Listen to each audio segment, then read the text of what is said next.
Assalamualaikum warahmatullahi wabarakatuh. Islam adalah agama yang ilmiah. Setiap amalan, keyakinan, atau ajaran yang disandarkan kepada Islam harus memiliki dasar dari Al-Quran dan hadis Nabi Sallallahu Alaihi Wasallam yang otentik. Yang subscribe semoga masuk surga, amin. Dengan ini, Islam tidak memberi celah kepada orang-orang yang beritikad buruk untuk menyusupkan pemikiran-pemikiran atau ajaran lain ke dalam ajaran Islam. Karena pentingnya hal ini, tidak heran apabila Abdullah bin Mubarak rahimahullah mengatakan perkataan yang terkenal, sanad adalah bagian dari agama. Jika tidak ada sanad, maka orang akan berkata semaunya. Dengan adanya sanad, suatu perkataan tentang ajaran Islam dapat ditelusuri asal-muasalnya. Oleh karena itu, penting sekali bagi umat muslim untuk memilah hadis-hadis antara yang syahih dan yang dhaif, agar diketahui amalan mana yang seharusnya diamalkan karena memang diajarkan oleh Rasulullah Sallallahu Alaihi Wasallam, serta amalan mana yang tidak perlu dihiraukan karena tidak pernah diajarkan oleh beliau. Berkaitan dengan bulan Ramadan yang penuh berkah ini, akan kami sampaikan beberapa hadis lemah dan palsu mengenai puasa yang banyak tersebar di masyarakat. Untuk memudahkan pembaca, kami tidak menjelaskan sisi kelemahan hadis, namun hanya akan menyebutkan kesimpulan para pakar hadis yang menelitinya. Jika pendengar yang ingin menelusuri sisi kelemahan hadis, dapat merujuk pada kitab para ulama yang bersangkutan. Hadis pertama, berpuasalah kalian akan sehat. Hadis ini diriwayatkan oleh Abu Nuaim, oleh Ats-Tsabrani, oleh Ibnu Adi. Hadis ini dhaif atau lemah, sebagaimana dikatakan oleh Al-Hafidz Al-Iraqi, juga Al-Albani. Jika memang terdapat penelitian ilmiah dari para ahli medis bahwa puasa itu dapat menyehatkan tubuh, makna dari hadis dhaif ini benar, namun tetap tidak boleh dianggap sebagai sabda Nabi Sallallahu Alaihi Wasallam. Hadis kedua, tidurnya orang yang berpuasa adalah ibadah, diamnya adalah tasbih, doanya dikabulkan, dan amalannya pun akan dilipat gandakan pahalanya. Hadis ini diriwayatkan oleh Al-Baihaqi. Hadis ini dhaif sebagaimana dikatakan Al-Hafidz Al-Iraqi. Al-Albani juga mendhaifkan hadis ini.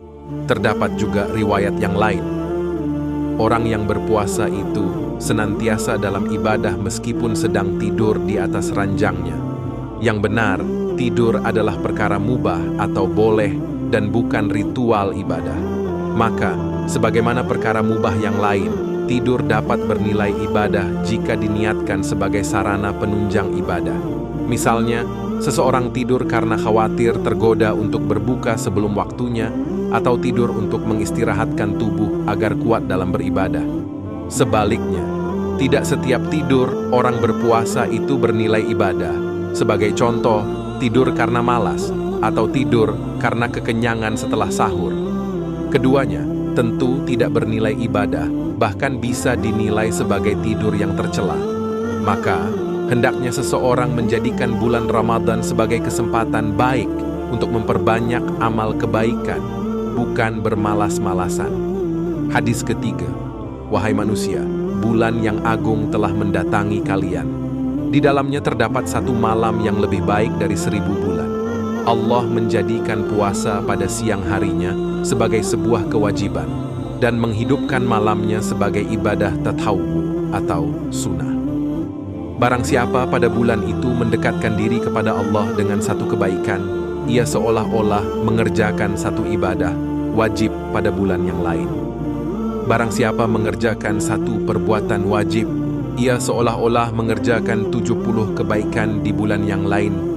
Ramadan adalah bulan kesabaran, sedangkan kesabaran itu balasannya adalah surga.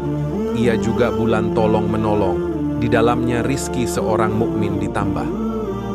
Barang siapa pada bulan Ramadan memberikan hidangan berbuka kepada seorang yang berpuasa, dosa-dosanya akan diampuni, diselamatkan dari api neraka, dan memperoleh pahala seperti orang yang berpuasa itu, tanpa mengurangi pahala orang yang berpuasa tadi sedikit pun. Kemudian para sahabat berkata, wahai Rasulullah, tidak semua dari kita memiliki makanan untuk diberikan kepada orang yang berpuasa. Rasulullah Shallallahu Alaihi Wasallam berkata, Allah memberikan pahala tersebut kepada orang yang memberikan hidangan berbuka berupa sebutir kurma, atau satu teguk air, atau sedikit susu.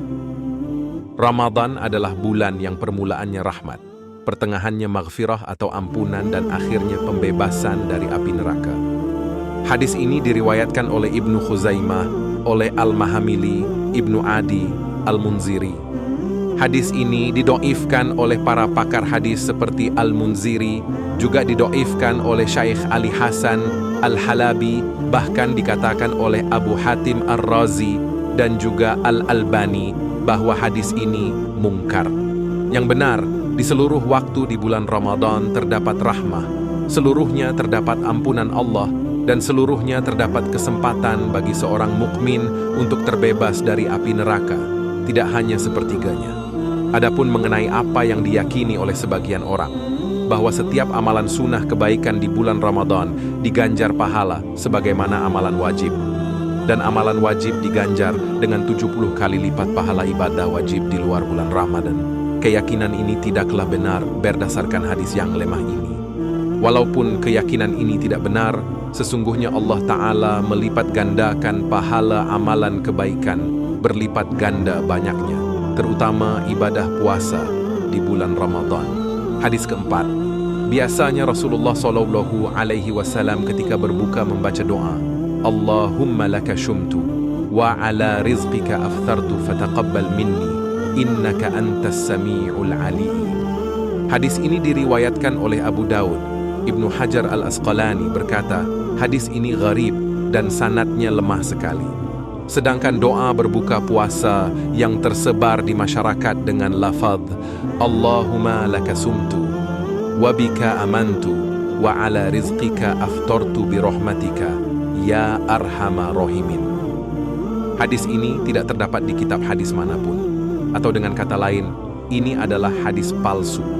Sebagaimana dikatakan oleh Al-Mulla Ali Al-Qari, adapun doa yang tersebar di masyarakat dengan tambahan wa bika amantu sama sekali tidak ada asalnya, walau secara makna memang benar. Biasanya Rasulullah Shallallahu Alaihi Wasallam ketika berbuka puasa membaca doa, Zahabat dhoma wabtalatil uruqu watsabatal ajru insyaallah. Hadis ini diriwayatkan oleh Abu Daud. Hadis kelima, orang yang sengaja tidak berpuasa pada suatu hari di bulan Ramadan, padahal ia bukan orang yang diberi keringanan, ia tidak akan dapat mengganti puasanya meski berpuasa terus-menerus. Hadis ini didoifkan oleh Al-Bukhari, Imam Ahmad, Ibnu Hazm. Oleh karena itu, ulama berbeda pendapat mengenai ada tidaknya qada bagi orang yang sengaja tidak berpuasa. Hadis ke-6, jangan menyebut dengan Ramadan, karena ia adalah salah satu nama Allah, namun sebutlah dengan bulan Ramadan. Hadis ini diriwayatkan oleh Al-Baihaqi. Ibnul Jauzi mengatakan hadis ini palsu. Namun yang benar adalah sebagaimana yang dikatakan oleh As-Suyuthi, bahwa hadis ini dhaif, bukan palsu. Yang benar adalah boleh mengatakan Ramadan saja, sebagaimana pendapat jumhur ulama, karena banyak hadis yang menyebutkan Ramadan tanpa syahru atau bulan. Hadis ketujuh, bulan Ramadan bergantung di antara langit dan bumi. Tidak ada yang dapat mengangkatnya kecuali zakat fitri. Hadis ini disebutkan oleh Al-Munziri. Al-Albani mendoifkan hadis ini. Yang benar, jika dari hadis ini terdapat orang yang meyakini bahwa puasa Ramadan tidak diterima jika belum membayar zakat fitri, keyakinan ini salah, karena hadisnya doif. Zakat fitri bukanlah syarat sah puasa Ramadan. Namun jika seseorang meninggalkannya, ia mendapat dosa tersendiri. Hadis ke-8, Rajab adalah bulan Allah, Sya'ban adalah bulanku, dan Ramadan adalah bulan umatku. Hadis ini diriwayatkan oleh Az-Zahabi. Hadis ini didoifkan oleh Asy-Syaukani. Hadis ke-9, barang siapa memberi hidangan berbuka puasa dengan makanan dan minuman yang halal, para malaikat bersolawat kepadanya selama bulan Ramadan, dan Jibril bersolawat kepadanya di malam Lailatul Qadar. Hadis ini diriwayatkan oleh Ibnu Hibban. Hadis ini didhaifkan oleh Ibnul Jauzi.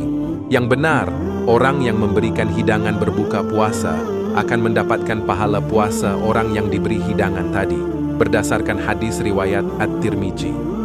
Siapa saja yang memberikan hidangan berbuka puasa kepada orang lain yang berpuasa, ia akan mendapatkan pahala orang tersebut tanpa sedikit pun mengurangi pahalanya. Hadis ke-10. Kita telah kembali dari jihad yang kecil menuju jihad yang besar. Para sahabat bertanya, apakah jihad yang besar itu? Beliau bersabda, jihadnya hati melawan hawa nafsu.